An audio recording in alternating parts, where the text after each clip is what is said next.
Hey Whitney, it's Dr. Scott. I have some feedback for you on your visual analysis draft. So, I like the title, by the way. What I'm looking for this assignment: thesis statement, whether or not it's clear, it's focused, and whether or not you've got good reasons supporting it. When I think of those reasons, I think of the body paragraphs. I'm also taking a look at supporting details, whether or not you're using detail to support details from the murals and from the things that we've read, that you've used those details to support the argument that you have in the paper. I'm also looking at organization and transitions, paraphrase integration, that you get a couple of paraphrases in there, and that you're also working on, with MLA format, integrating a visual, and working on reducing B verbs. So I think I can talk a little bit about organization and transitions. I think I'll say one thing about paraphrase integration. But I need to talk to you mostly about supporting details and a little bit about the thesis statement. So for me, I kind of like the focus of the thesis statement. It's spread out over 2 sentences, which is okay. I think for a shorter essay, it's probably best to have them together. And there's a way to do that and kind of work on that. But so the thesis statement is solid. The problem with the essay is that the connections between the body paragraphs and the thesis statement is kind of thin sometimes, and as we get later into the draft, it's not there in the last body paragraph. I really didn't see how it was related to that idea of community. For me, this is what the paper is about. It's about community and how the mural gets across that idea of community, and it's doing it through these different ways, which is great. That's fine. That argument works. I think that you can defend that kind of argument. The problem is that the body paragraphs aren't doing enough work to support your idea of community. So in the first paragraph, we see a little bit of that. You've got the paraphrase kind of set up at the beginning, which kind of works. I do think that you need to tell us where that's coming from. So if it's, it was fight. So if we take a look at the list of works cited, we should see fight, not Scioto historical. Remember, we're looking for this thing first. And you got some weird stuff with, okay, now I've got a hanging indent. So, fight Andrew Lee, that's what we should see on page 1 when you're trying to integrate that paraphrase. So, Scioto historical, fight.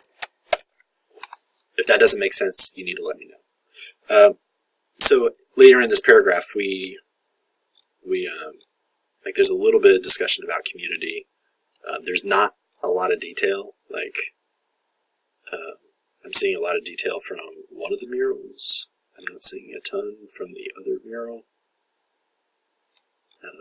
So, I mean, you're telling me that a car's parked there and blah, blah, blah. And this is a paragraph about setting. So, I'm like, okay, I read it, I'm like, yeah, I wish there was a little bit more detail. I wish you would have fixed this. And I think that those are kind of easier fixes for you to make, but there is kind of an effort to talk about community in the paragraph. As we go later on in the essay, we might have the word community in 1 or 2 places, but there's not really a conversation overall about how community is conveyed in the murals and how and how color is being used to convey that sense of community.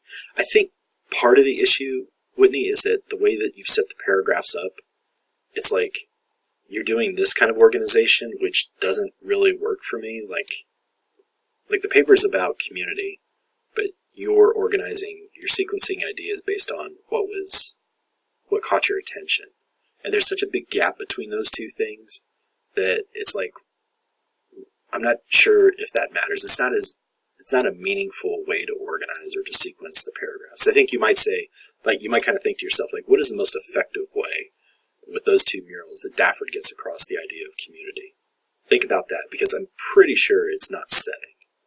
I'm pretty sure, the color contrast is so significant in those 2 that might, I don't know, it's so dramatic that it puts a lot of, your focus would be on the 1937 mural. And it's totally fine to say one of the murals is doing a better job of conveying a sense of community than the other. That's totally fine.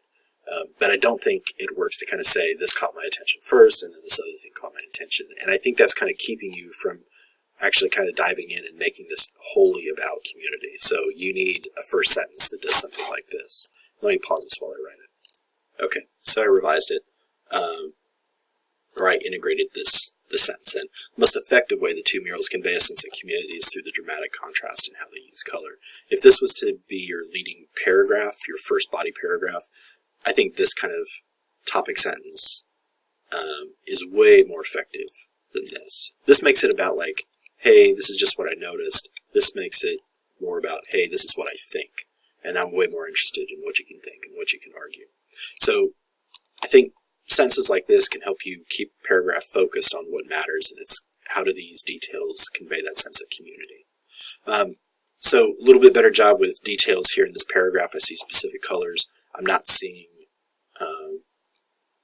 I like to see more discussion about that sense of community. It's less in this paragraph, and then by the time we get to this paragraph, that idea of community is kind of gone. It's a little bit in there, but it's not something that you're really kind of focusing on.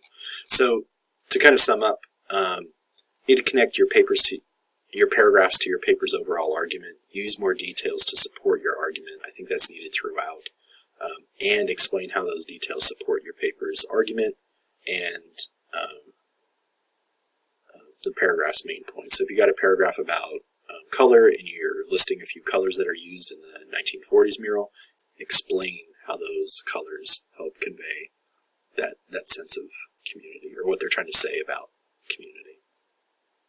Organization's funky. I talked about that a little bit, and I gave you a few ideas about how to address that. Let me know if you'd like to chat about more. And then also want to remind you to address the other issues that are in the prompt: the organization, paraphrases, visuals, the use of be verbs, MLA formatting. Right now, these are the big issues that you need to address. You got a decent argument, just need to get more of the writing focused on that argument.